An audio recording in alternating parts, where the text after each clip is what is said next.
Are you a coder who gets rejected based on no practical experience or because others have a strong LinkedIn personal brand and you don't? Your coaching institute will hate me for doing this, but I welcome you to Code2Career 30 days challenge where I have chosen these 5 total strangers out of my LinkedIn contacts and have taken up the challenge to help them go from jobless or underpaid to well paid job, that too without additional degrees and certifications in the next 30 days.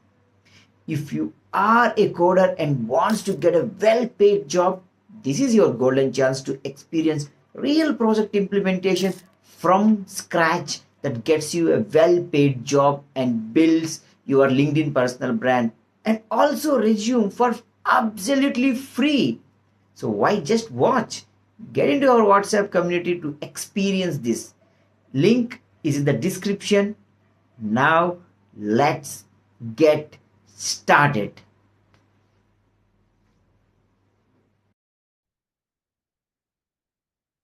Yes, welcome to sixth session. From today, you can expect the code starting because you have gone. You should have gone by now the RFC, and it's a very simple RFC that 11 pages which talks about the 5 operations that are there on TFTP.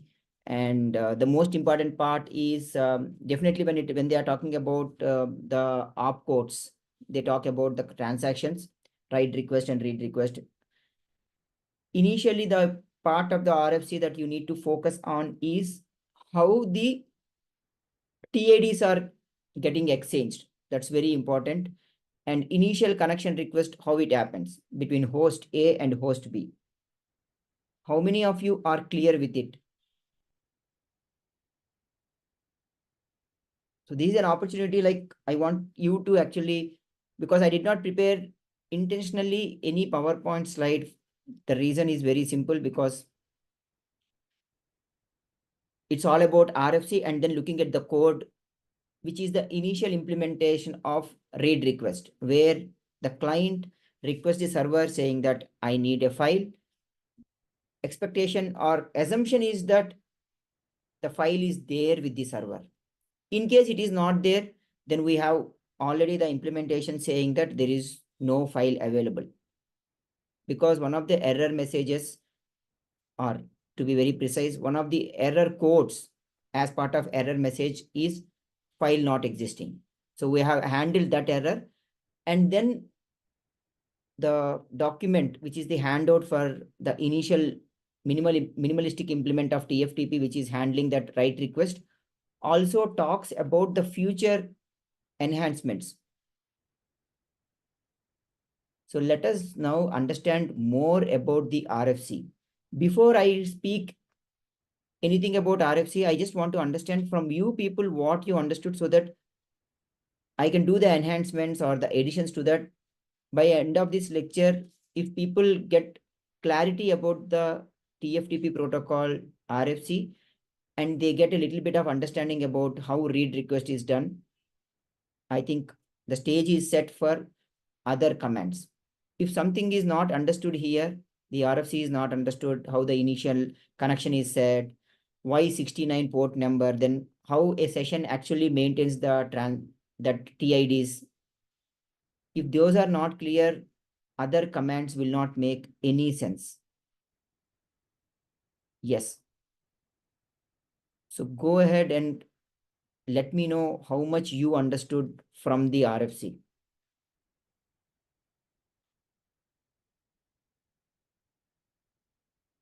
Yeah, anyone?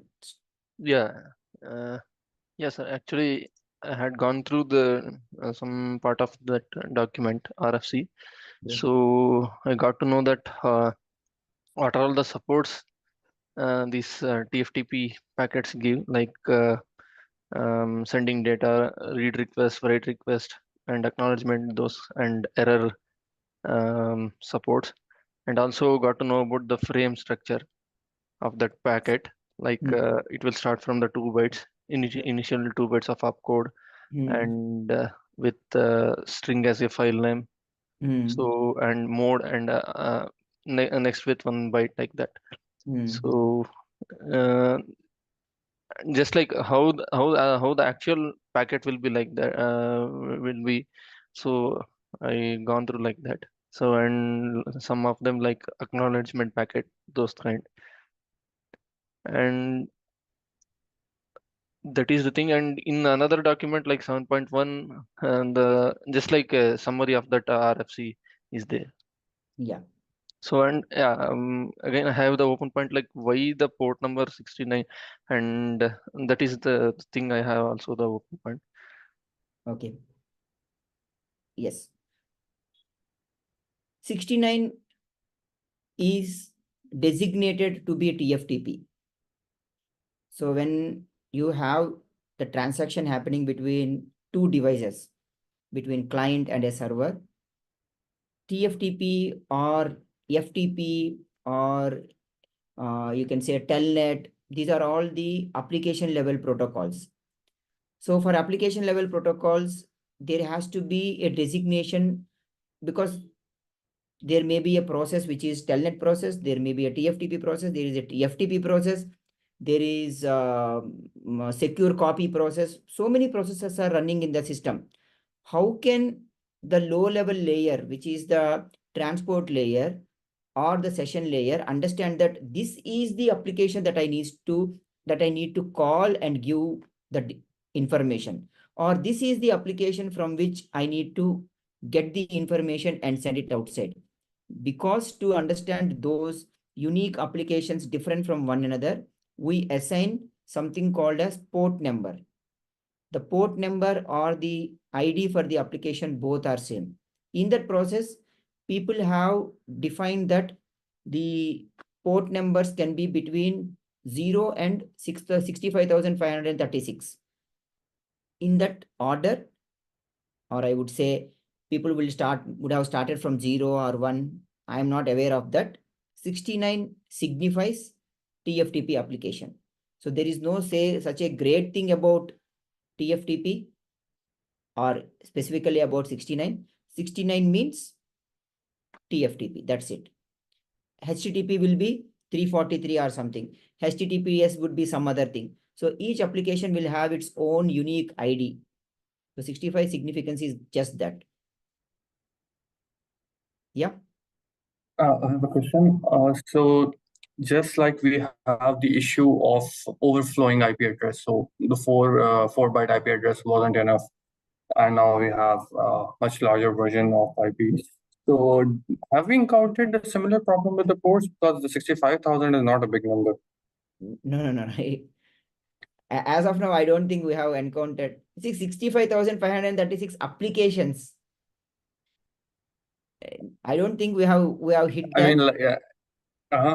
See, Okay. I think from 0 to 1200 or some number, the port numbers are fixed. Like an application, like for example, let us say you are writing an application where you say that it is not falling into the standard applications that has been implemented and there is an RFC, all those funda is not there. You just wrote an application saying that the end device also is my product only from my organization, and this is my application. So you can decide your own port number.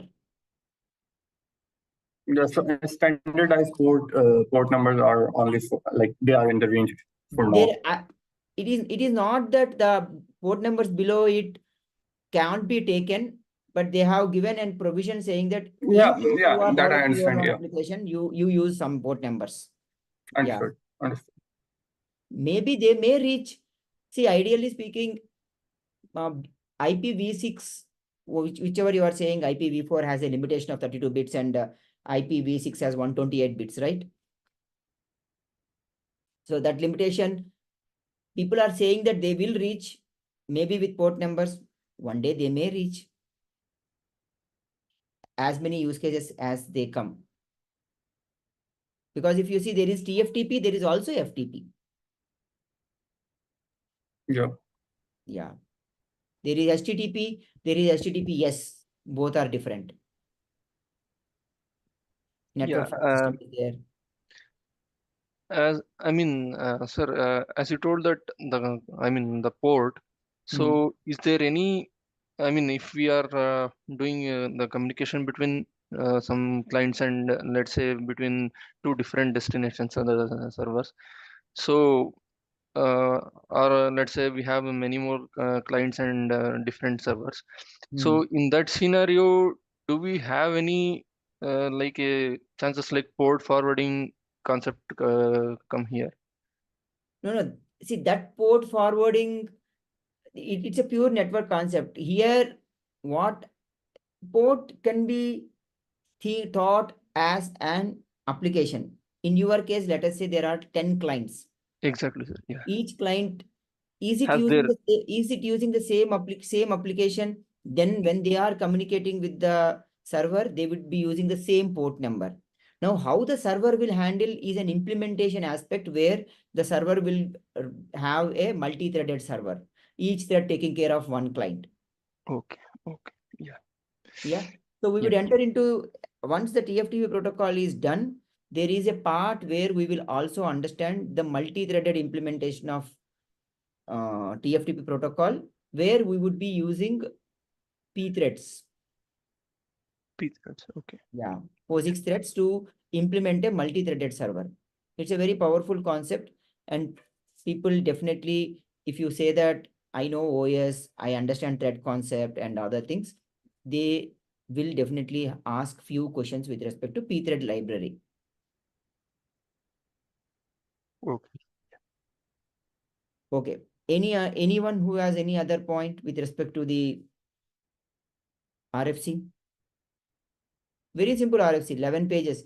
In that you can remove that appendix also, and at the introduction also you can remove. If you want to work with me personally, where I guarantee to work with you until you secure a well paid job, book a one on one call with me. Link is in the description. So my doubt is that Yeah. it is when we say the port number 69, it is just to initiate the conversation, right? And afterwards, the port numbers are fixed for the process. No. Not the port numbers are fixed. What is happening in TFTP, if you want to talk with TFTP, let us say, it has to be 69 only.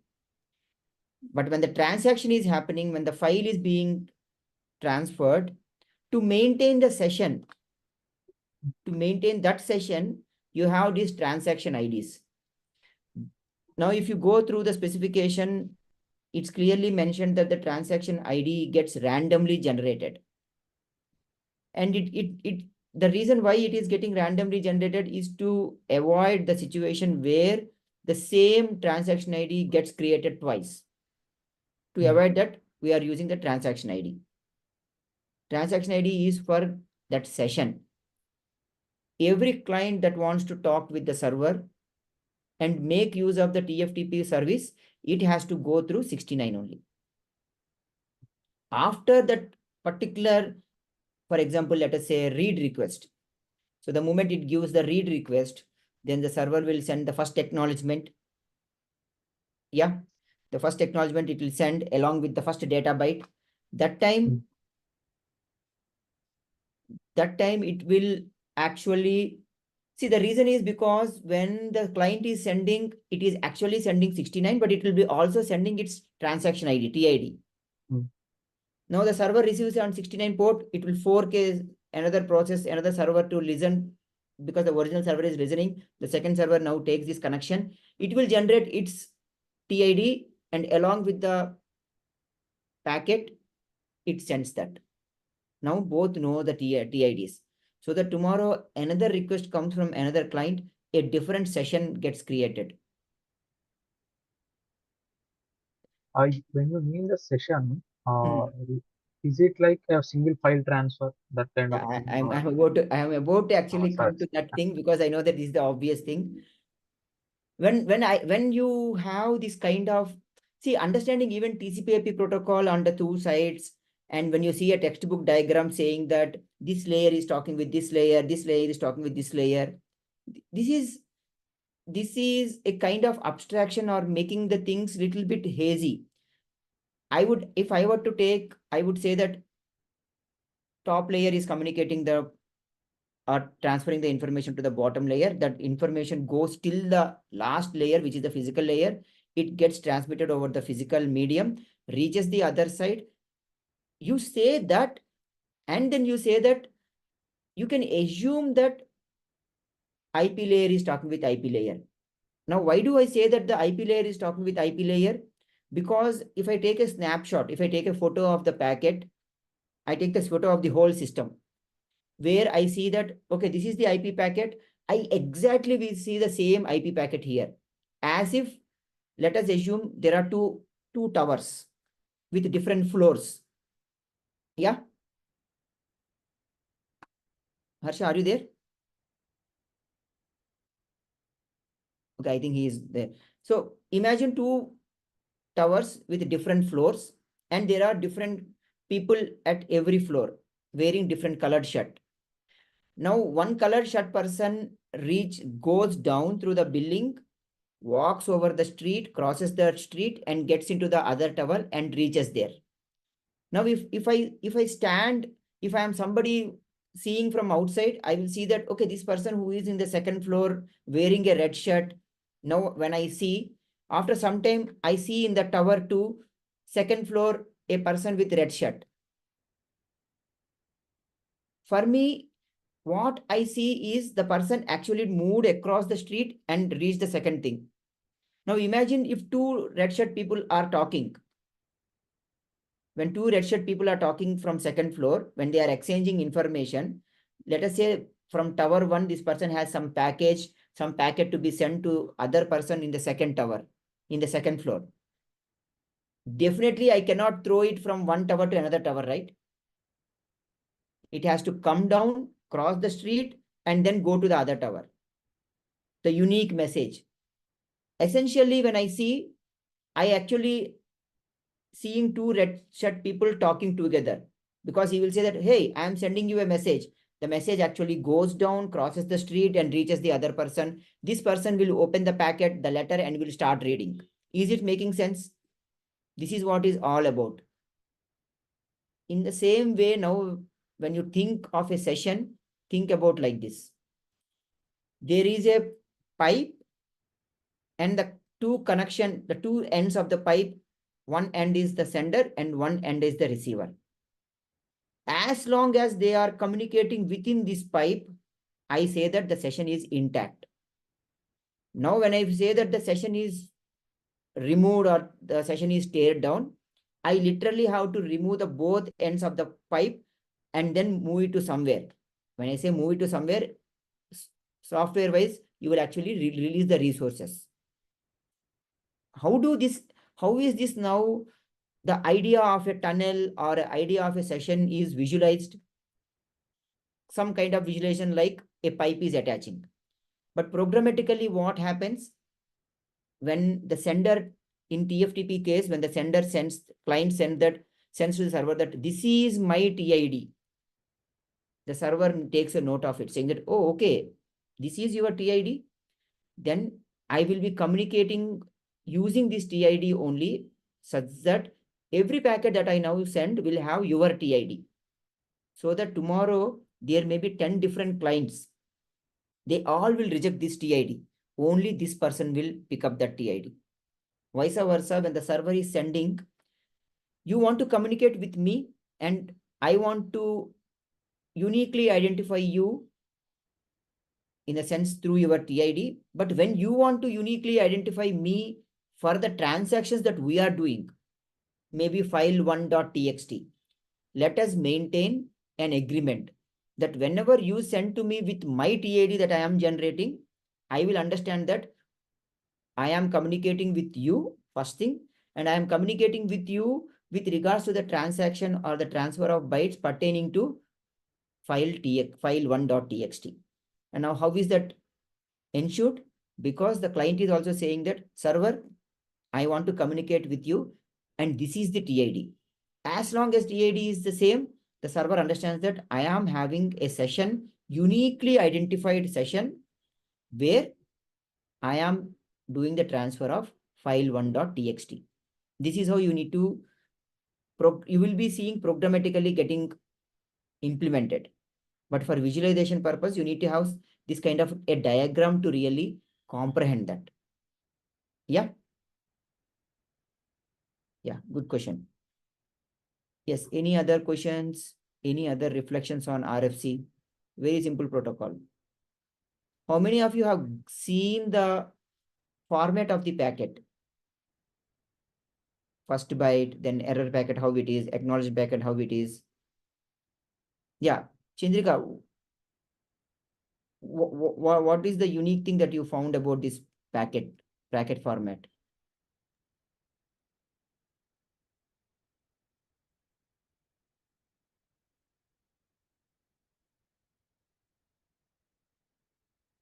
Hello?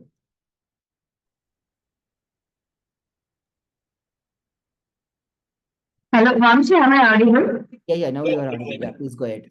Yeah. In the packets, the last field is a byte of zeros, right?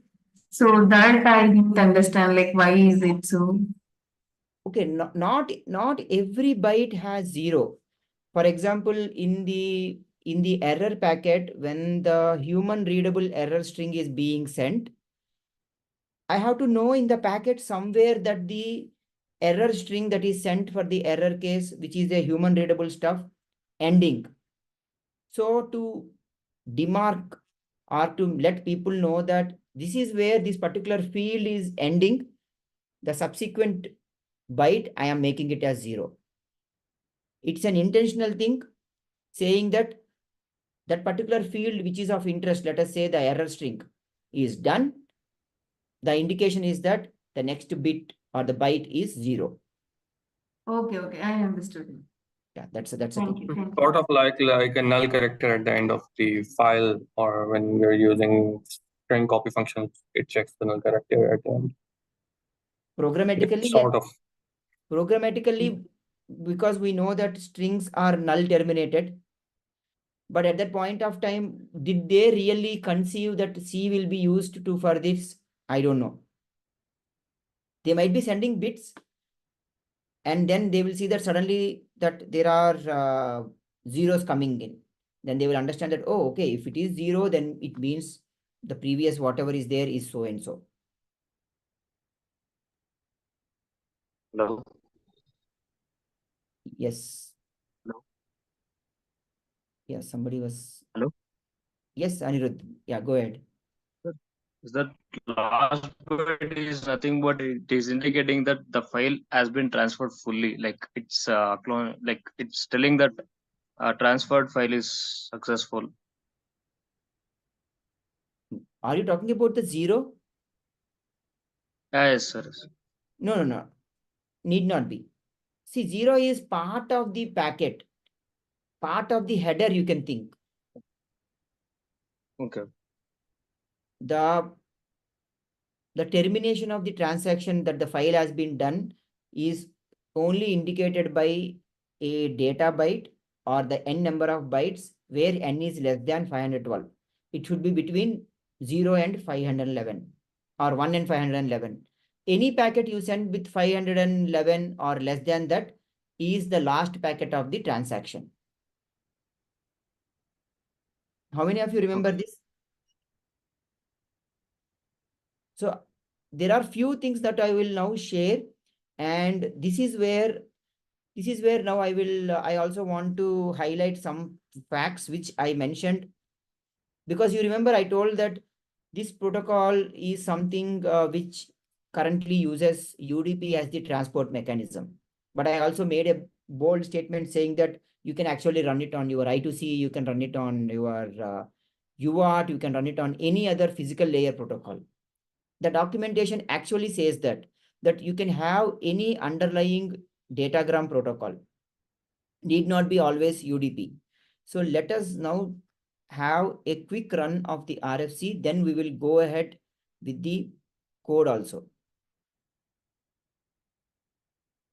So any questions? Yeah, Vamshi. Vamshi, actually, what if the size of the file is exactly If you want to work with me personally, where I guarantee to work with you until you secure a well-paid job. Book a one-on-one call with me. Link is in the description. Multiples of 512 bytes. How can we File can be anything. I will keep on transferring the payload which is of size 512. So 512, 512, 512. The last packet where I see could be having 511, or it could be having even only 1 byte. But I would be making the packets with a payload of 512 from the initial. If you are sending only 1 byte, it is done already. You have sent 1 byte and it is received. You get the acknowledgement. Because if you see, even for the last byte or the last payload that you will send, which is less than 512, you still get an acknowledgement. So that is nowhere disturbed. So it has no bearing on the amount of file size that you have. Okay. Yeah. Yeah. Okay, is the screen visible? Yes, sir. Okay. So these are all. Let me make it a bit big. Yeah.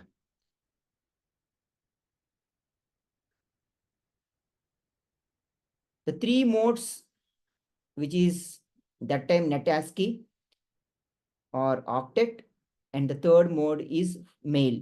We are definitely not using mail. We are using octet. Or you can try with even NetASCII also, which is all purely ASCII characters.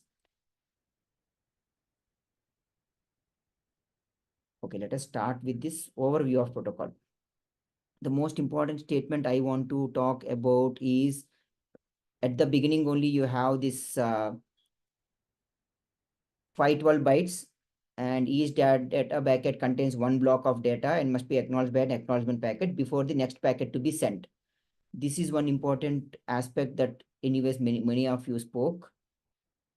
Yeah. The I other, also one doubt. yeah, Swaminathan. yeah, Swami. So here, since we are writing everything from scratch for TFTP, so we can basically set instead of 512, I can keep it 256 also, right? Like, I mean, just as a query. Because, Definitely, okay, you can do that. okay. RFCs and all this standardization comes for the simple reason that if I say that I have a TFTP protocol, then you may not you may not be actually calling it you may calling it my TFTP. It will not be the TFTP. If you make the size of the payload, right, the packet size to be, let us say, 1200 bytes or something, you may call it as your own protocol. Because it is not adhering with respect to the TFTP, tomorrow you send to some other device, it may not understand if it is saying that I also understand TFTP. Making sense? Yeah. Yeah. Yes. And there is scope of change there is scope of improvement at every level. For example, in this protocol TFTP, there is no authentication, right? There is no authentication. So the RFC also says that for every client that you are saying that you can access and get the files from me, you should also ensure, because there is no authentication and you are not validating the client, you can say that these are only the files that I want to expose, which can be downloaded by the people. Like you have a TFTP server and I want to download some textbook or some document. You should ensure that the permissions of the file should be only that I can only download. I cannot write into that file. I cannot do any modifications. Getting the point? And Yes, yeah, another important aspect about every protocol is non-reliability on the physical medium. The more you have a protocol that is dependent on a medium which is not stable, the more should be your error correcting mechanism. And that is where I want to first start with this last appendix and show you this. Okay. Yeah. This is where, if you see, if you are porting or using UDP as the transport protocol for the TFTP, the UDP packet already has a checksum ensuring that the packet is proper. Now, if you see the thing, the checksum is something which is ensuring that the packet is intact. So the responsibility of the TFTP payload and its sanity is also taken care by the UDP because the checksum is calculated over the length of the UDP packet. The point I'm trying to make is if you have a very reliable physical medium, the chances of you getting an error with respect to your transmission is very, very less. But if you get into, let us say, wireless medium, Bluetooth, like Bluetooth and all those things, the chances of getting error are more. That's why people go from a minimum thing like checksum to complex things like CRC and all those things. In this case, since you have an acknowledgement mechanism, the amount of errors can go very less. Even otherwise, anywhere you get an error, it actually leads into the termination of the connection. Making sense?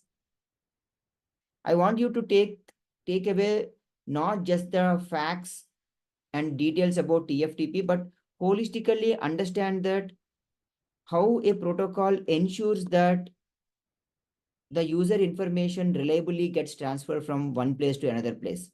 Not every protocol promises everything that it can do very well. Some protocols say that I can do this better. Some protocols say that I can't do this better and I can only do this. Now, if that is the reason, then why come so many protocols? The onus is not on the protocol. The onus is on the application and its need. You want a very fast transmission, fire and forget, then go for something like TFTP on UDP.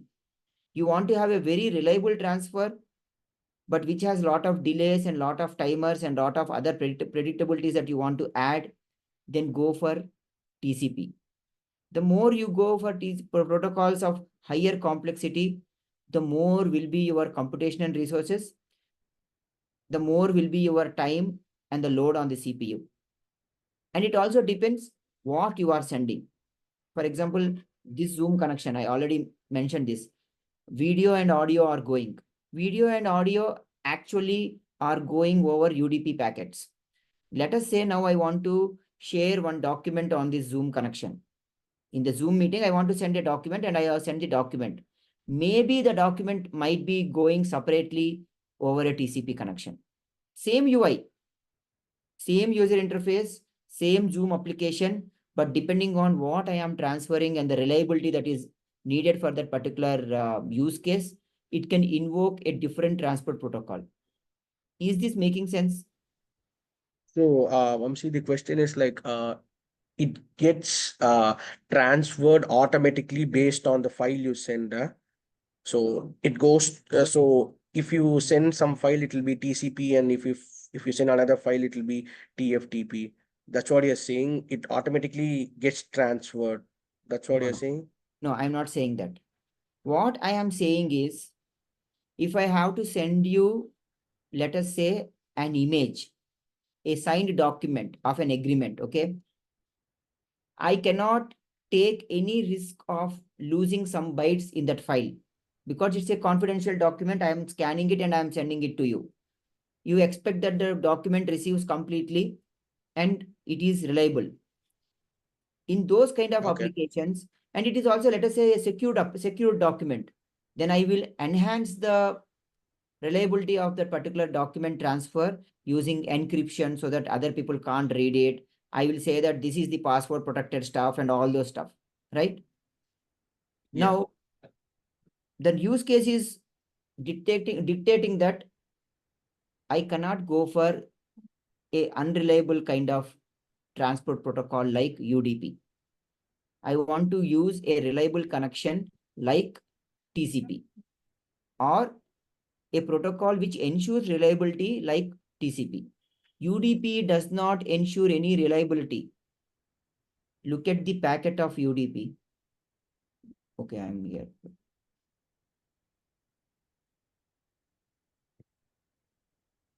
UDP is saying that There is a source port from where to understand where I am coming. There is a destination port on the other side where I am going, I am supposed to deliver. It has a length, and this is a checksum. It is not ensuring anything like what will happen if the packet if the packet gets lost. UDP is not at all worrying at any point of time, what if I get lost? But TCP is not like that. TCP will have fields like time to live. TCP will have something like fragmentation. If you want to work with me personally, where I guarantee to work with you until you secure a well paid job, book a one on one call with me. Link is in the description.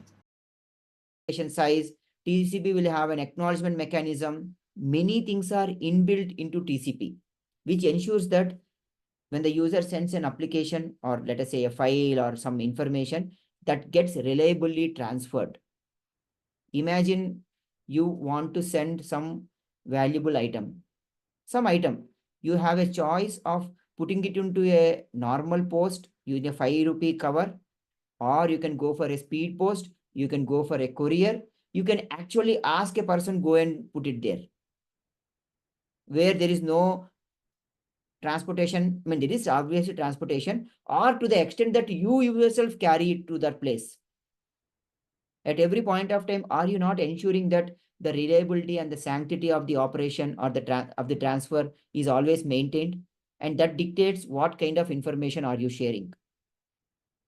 If it is just a greeting card, a normal post will be sufficient, right?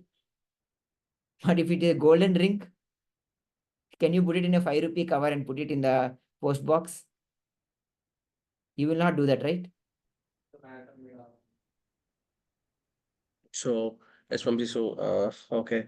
But still we are using UDP because so there is many advantages for TCP when we are comparing to UDP, but then also we are using UDP because of parameters like resource. So how many See, space it's using. those are So all the implementation aspects. I at this point of time, I want you to detach yourself from the implementation aspects, resource consumption. I'm not saying anything. What does your use case say?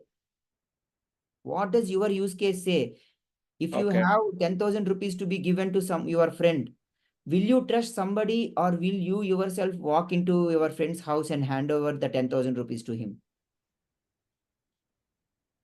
Or is it that you will randomly call somebody and say that, see, my friend is standing there, go and give him 10,000 rupees? I'll go and give one, say. Because that's a reliability, right? You want to Yeah. you have to ensure that the information or the 10,000 rupees gets transferred appropriately. Yeah. There are so many people nowadays from the previous generation who are still afraid to do transaction over internet for banking. How many of you know that kind of people?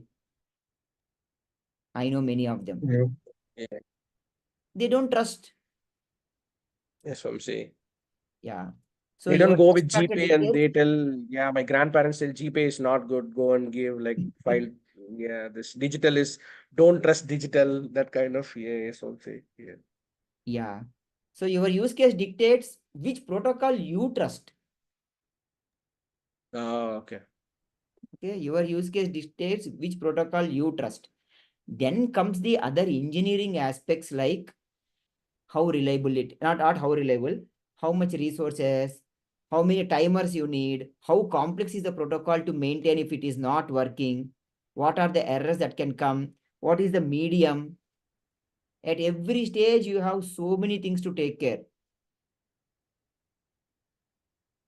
Okay, there is this popular saying, when you call somebody and the call doesn't get connected, the user instantly says network is bad. How many of you had this experience? My network is not good.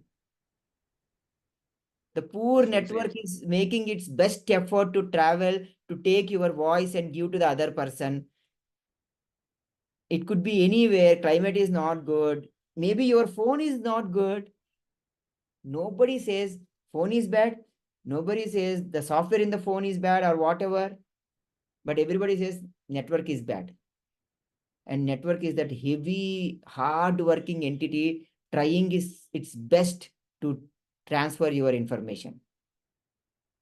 And all the software engineers had this one thing. When something crashes, we don't know what it is. This software is bad. It always crashes. Nobody talks about the capability of the machine. They say that software is bad. It always crashes. My phone screen hangs. Getting the point? Yes, I'm saying. This is where the higher the higher the what should I say? The higher the expectation, the better should be your backend or the below layers that can do the heavy lifting. So let us now come. Yeah, I'll show. Vamsi, a small question. Yeah. This one can be related to vehicle networking. This concept can be related to vehicle networking when traveling from one subsystem to another subsystem, communicating information in bytes. No, I would say related to the earlier telephone systems. Okay. It was like early telephone systems where they have telephone at your house. Then you have a wire going to the pole. There you have all the phone connections are from that street getting collected. They all will go in a very big pipe to some exchange from telephone exchange. They all go to the exchange in the city, and very big pipe will go from this city to other city. Now this pipe could be Okay. made of copper, it could be made of optical fiber, anything. Yeah. Okay. Okay. So this is the concept that we have discussed in one of the sessions, wherein application will give the data, then that gets embedded into a low-level protocol in the sense the header and footer of the layer below, that goes below, and finally when by the time you reach to the lowest layer, maybe a physical layer or just before the physical layer, the MAC layer, you see that the headers are so big. The local medium, replace it with Ethernet header, then IP header, then UDP or TCP. In our case, UDP, finally the TFTP. Now in the whole of the TFTP, the most important header part is nothing but this opcode. Because the complete operation of the TFTP is dictated by the opcode that you are sending, whether it is a write request, read request, error, acknowledgement, everything is so this is the order of headers. And we have also discussed that to really see what is happening, if you have a Wireshark on your PC, you can actually capture one of your flows that are going through your PC when you do www.google.com or something, and you can see the complete TCP IP packet, you can see the complete Ethernet packet, everything. Because Ethernet has, Wireshark has the capability of capturing even the Ethernet header. What is here given is just the hierarchy of headers. Now, this is the format where without the header, opcode, read and write, then you tell the file name, which file you want to read or that file that you want to write. And this is where the question has come, right? What is this 0? This is the delimiter saying that file name has been done. Then you get to the mode, which is ASCII, mail, or your octet. And finally the 0, demarcating saying that, okay, I am done. Now the data, opcode is 3, block number, and the data, which could be 512 if it is a packet which is full, or the last packet less than 512, the maximum being 511. Acknowledgement, very simple acknowledgement mechanism. Whatever block number you received, just send it back so that the receiver knows that, okay, the transaction is done. Error, opcode 5, the error codes, it's there above, we'll see that. Human readable error message, the demarcation, or the delimiter for the error message. Vamsi, like one question that can you say what block number and data is doing on the data part? This is the Yeah, opcode, yeah. 2 byte opcode. The block number is how many blocks your file can have. We don't know. It can be having anything, but each block will be having 512 bytes. So when you want to, let us say you want to read, you send a read request. It's there here. See, when the host A sends a read request to host B, which is a server in this case, with the source A's TID. Source A already has its TID computed internally using some calculation, and it arrived at a number. It is saying that this is my TID transaction ID and I am talking to 69, which is TFTP, and it sends a packet. Now this packet will be exactly this. Read request, right? It will be 01 file1.txt 0, mode will be NetASCII or octet, then 0. It will send this. Now when it is sending this, it will have the source TID also and the destination TID. Now here is the catch. The source TID and the destination TID actually become the port numbers of UDP.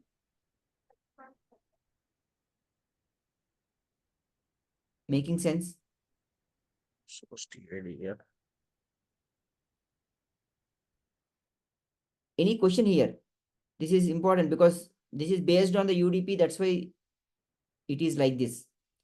And that is where I told when you want to implement, there will be a slight change here. The Yeah, then TID what is, about the so generally we'll associate port with process, right? Then what about that concept? sorry, what can you repeat? So generally we'll associate port with application or process, right? Yeah. But what about that? What happens to that here? No, That will that is become the 69. no, that is what is TFTP, right? See, that is what is the TFTP. Hmm. That is what So is the the TFTP. So the TIDs are for the UDP. If you want to work with me personally, where I guarantee to work with you until you secure a well paid job, book a one on one call with me. Link is in the description. Layer for the UDP to use. No. In this Okay. case, the TIDs gets promoted for the low level layer, which is the UDP transfer protocol. It considers TIDs as the port numbers. See, TFTP as an application 69 is there. Once the TIDs are generated for that particular transaction, the TIDs becomes the port numbers. Making sense? No, I'm actually confused. Wait. It's there somewhere here. See, TFTP, here, see, look at the note. TFTP passes transfer IDs to the Internet User Datagram Protocol to be used as the source and destination ports. Now it is making sense?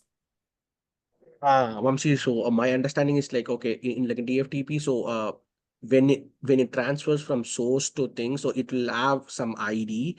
So why it's sending that ID is like, so in the destination port, it confirms that it takes the same ID which sends from source, actually the same message. That's what the ID is getting generated. Now like 01 is sent at the source, and then at the destination it identifies, okay, it separates informations by unique ID. Yeah, let me give a very simple example. Let us say you have a overhead tank which was custom built for you to water your plants in the first floor, second floor, third floor, whatever. Yeah. Now when I open the valve at the top of the top floor, I open the valve and somebody complains in the second floor, or somewhere I get a complaint that some plants are not getting watered. Now, how do I trace it? I need to trace it through a path. Some path, one path will end up at the 3rd floor, one will go to the 2nd floor, one will go to the 1st floor. Now, the pipe that is connecting the 1st floor to the origin, which is the place where water is getting pumped into, I have a unique identification, right? Maybe I will say that this is floor 1 pipe. See, somewhere when it is entering into some big duct or something, I need to know that which is the pipe. Oh, okay, this pipe is going to 1st floor, this is going to 2nd floor, this is going to 3rd floor. Then you will say that, okay, let me switch on the valve here and tell me which floor is getting water. Oh, okay, then this is 1st floor valve. Then this is 2nd floor valve. We always have this kind of identifications, right? When there are multiple flows. Now, because there are multiple flows that can be possible, these unique flows are identified using the TIDs. So for generating the TID for the first time, we don't know what TIDs should be there. So the client generates one TID for itself, and then it goes and talks with the TFTP, which is a designated port number 69. And from then onwards, the subsequent transfers will be based on the server TID, which it generates for the previous packet, and the original TID or the TID generated by the client. Now these two become the starting or the two ends of the pipe. For the first time, client will have one end of the pipe, but somewhere it has to connect to the server, right? Randomly, it cannot be hanging. It will go to 69. But once it touches the 69, server will understand and it will create its own TID, and it attaches the other end to this TID. Now, client has one TID, destination server has one TID. All communications happen through using these port numbers. Now, these port numbers, which are the TIDs, gets transferred to UDP and they become the source port and the destination port of UDP. Now clear? I have Yes, a Vamsi, it's question. clear. So we'll be choosing, or a client will be choosing the 69 port for the server, but it will be choosing any random number for itself. Would Yes. it be doing that? Yes. And server will obviously know that once it gets the message that from what port it got the message from, and it will send the message to that port again. Yes. Yeah. Got it. Don't most of the protocols work this way? I mean, as far as I have looked at the Wireshark, I studied the TCP a bit, and what was happening was that we always communicate with the port 443, so it's for HTTPS, but the server communicates to us on a random port.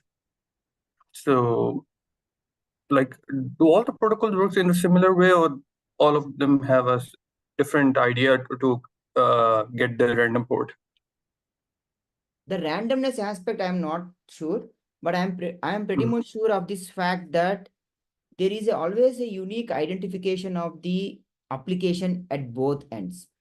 Because ultimately, when the information comes to the other end, I need to uniquely know to which application I need to give, who is the consumer. So this unique identification, like HTTPS means 443. Everybody knows that. These are all well-defined port numbers. So if you go and Google, you will find well-defined port numbers. There are something called as ephemeral port numbers or something. So the randomness is coming into the picture if I believe, or as I understood, that when you have your own application, there is a flexibility for you to choose your port number. But when you want to precisely talk with one application, it has its own unique port number. See, after that, whether it will fork and take different things, it's all internal implementation. But when I say that I want to talk with HTTPS, it has to be 443. When I say that I want to talk with TCP/IP, it has to be 69. After 69, that particular session between that client and a clone of that server gets communicated over these two TIDs because they are uniquely identified now. I go and I talk to somebody. I have a name I have a person whom I want to meet. I go, I take the name of that person and I start talking it. Now that person says that, okay, this is the information. If you want any further information regarding so-and-so, here is my secretary, you can communicate with him, and he goes away. Mhm. But still, the communication is still happening, right? Yeah, So you can think like that. perfect. Okay, this is where, now these are the error IDs: not defined, file not found, access violation, disk full, illegal TFTP operation, unknown transfer ID, file already exists, and no such user. Okay, we have seen this. Initial. Vamsi, but the thing is like you said like it's not reliable, but this TID concept is reliable now, Vamsi, because it's generating ID and then from the source and destination port. So this is one kind of reliability, right? Because it's generating ID and then even in like in destination, it's generating an ID. So it's little bit kind of reliability is there. Yeah, there is a little bit of reliability that has been incorporated into TFTP. But the underlying transport protocol is what I am saying is unreliable. Okay, okay. Oh, okay, got it. Yes, Vamsi. Mhm. So see, nobody, I wanted to show that statement, man, where it is. I'm trying to find it.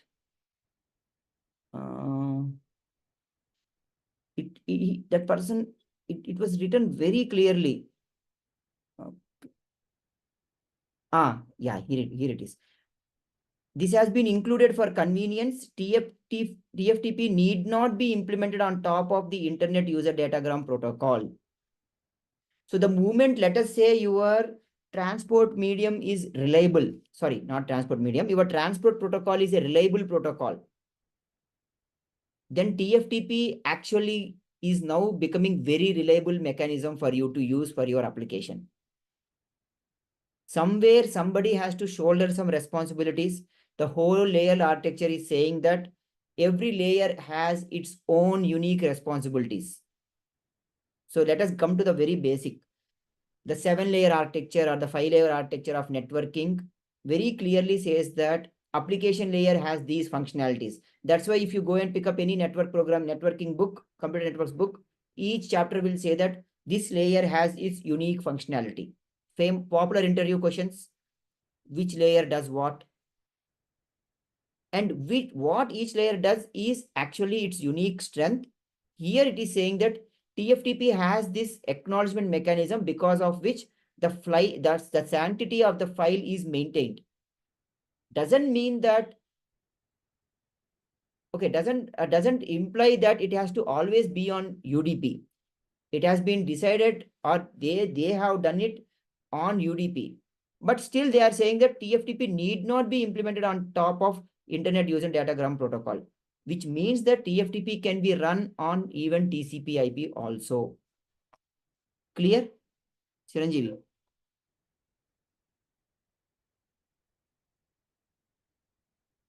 Yes, Vamsi. Yeah. Vamsi, one basic query. Like, so the file name is there, right? Like initial, let's say read or write request. The first, of course. So file name is absolute or is like only just file name? Like, do we have to get the path or something, or is it like just only? Okay, the file name.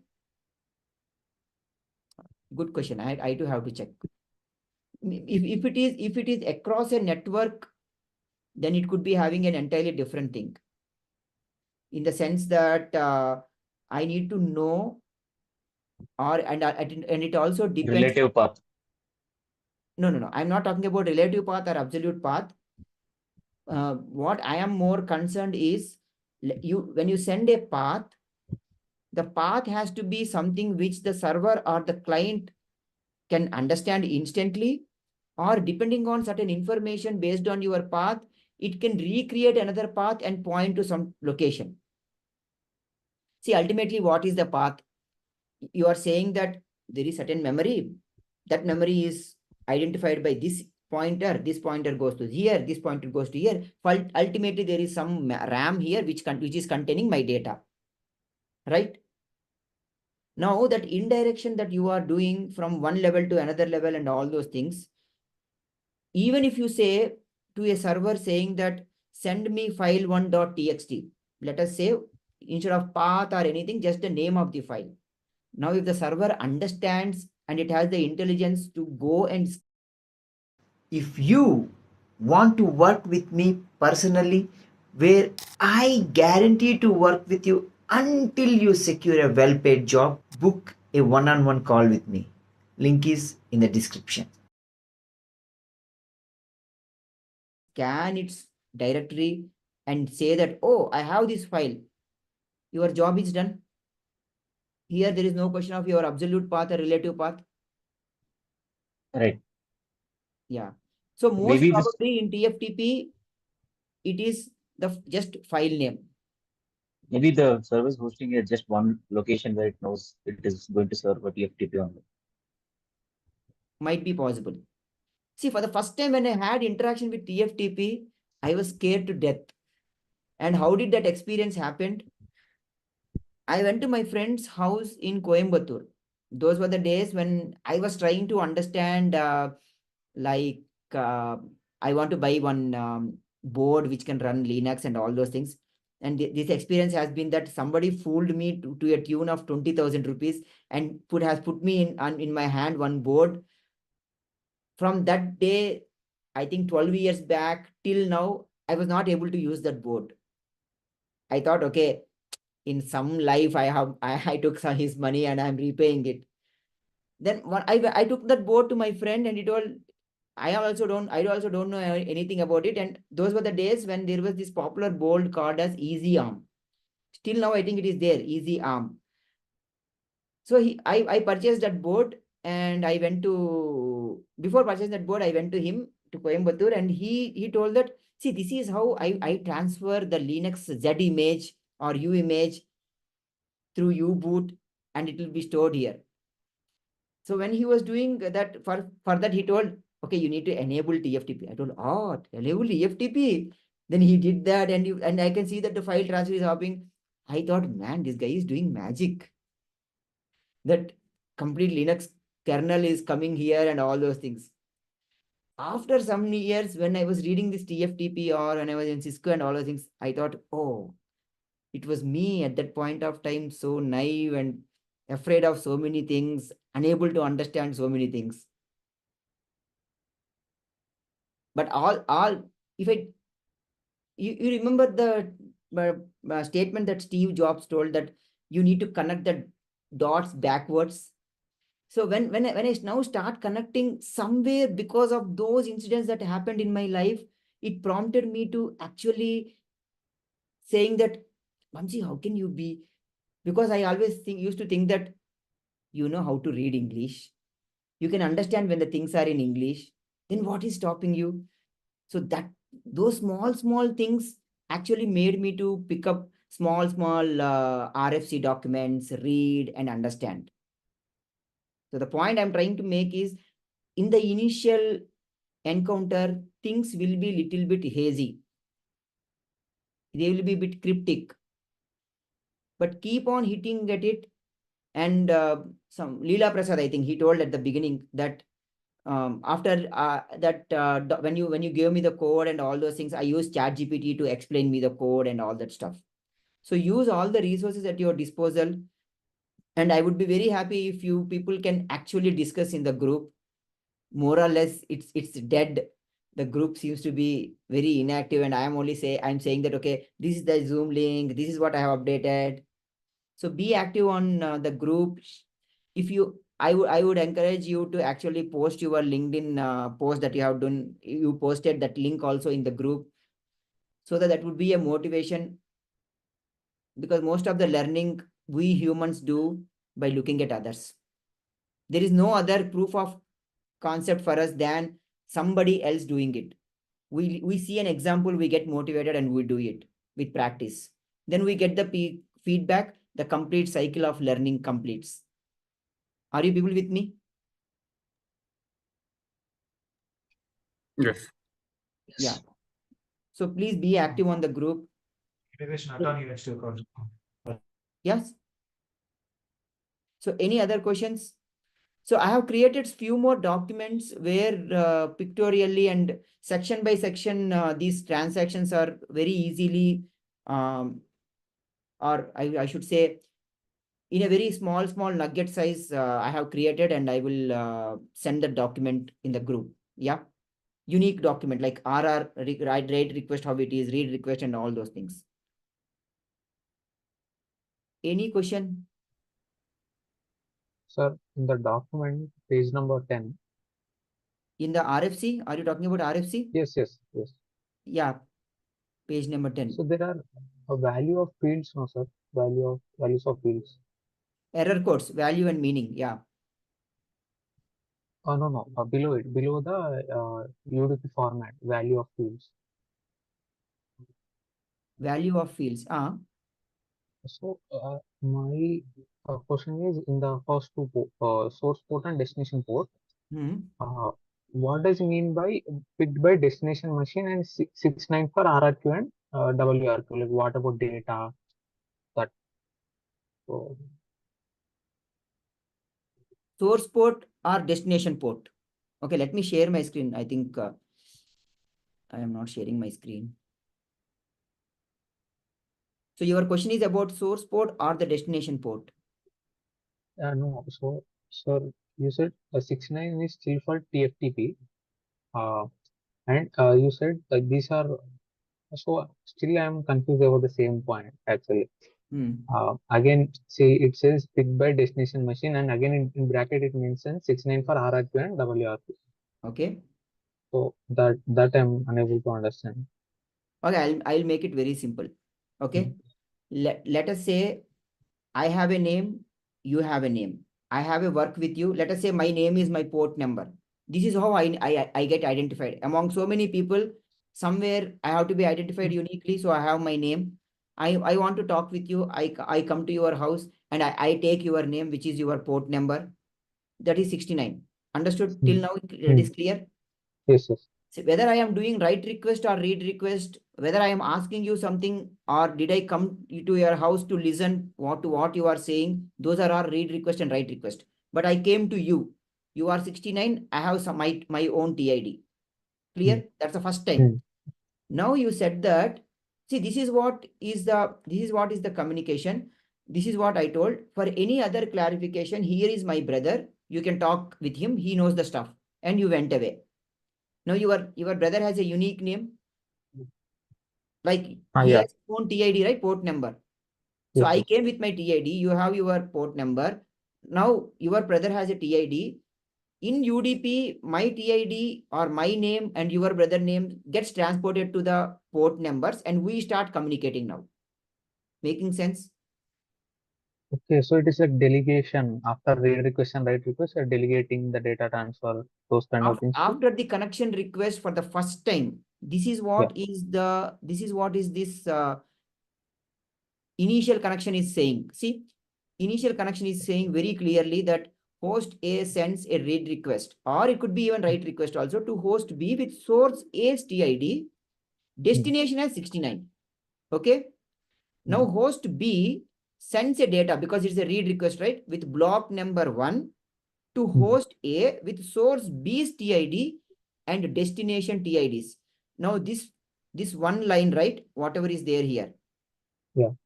This one line replace TIDs with port number and now look at this packet. Making sense? Yes, yes. Yes, that's it. And sir, one more question was, in case that error messages fail, we'll rely on timeouts, right? Yeah. Yes, we rely on timeouts. Okay. Yeah, if you look at TCP IP, there are so many timeouts. There will be so many timers that started.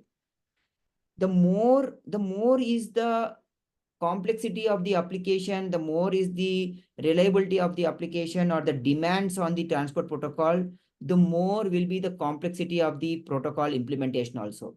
TFTP is very trivial, as the name says, and UDP is also very lightweight, easy to understand. But the principles that are explained here as part of these protocols are equally applicable to most of the protocols. So I can tell you about, I can talk about one book called Protocol Engineering, and actually that is what is the course I have done from IASC, a course on protocol engineering. I can send that book title. That book title is all about how you create a protocol on your own. It's an exciting thing to read, but yes, bit of time taking, but you will learn a lot about what it takes to write a protocol. Yeah. Any other question?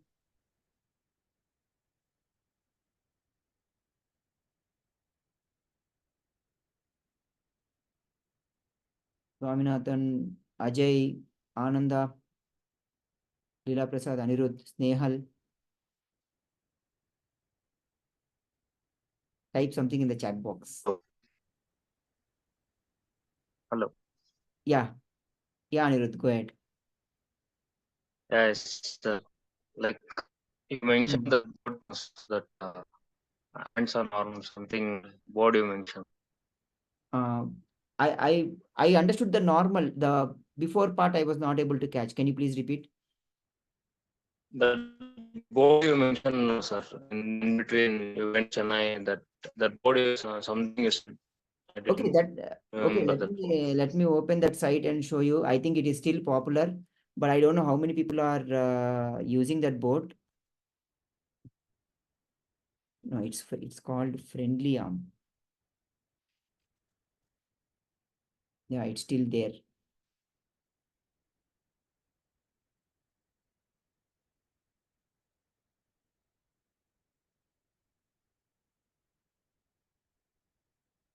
Okay, things have moved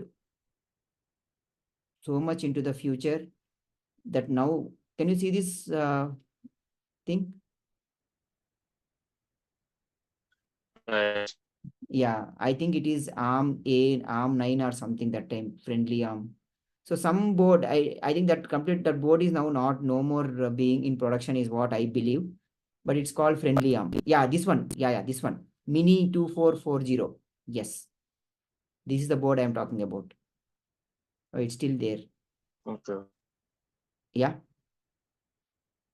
See, but if you take ARM control, Atmel controller, right, like you have this Arduino Uno and Arduino, there are two more versions about the Arduino. The highest version actually supports Linux. And it's, I think, hardly 1500 or 2000. Okay, sir. Yeah. Okay.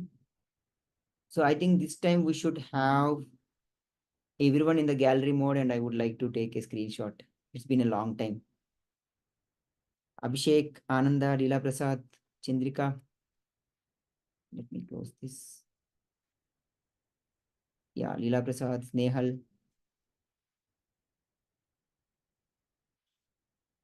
Okay, 1, 2, 3. Thanks a lot. So keep reading the RFC. Any doubt, please start asking in the thing. Be active on LinkedIn. That's what I would say. Harsha, Abhishek, and Anirudh, they might be knowing how much I talk about LinkedIn in the other mentoring session I do. That be there on LinkedIn, be there on LinkedIn. Yeah. Okay, then see you all again on Wednesday. Till then, happy learning. Bye. Bye. Thanks. Bye. If you want to work with me personally, where I guarantee to work with you until you secure a well paid job, book a one on one call with me. Link is in the description.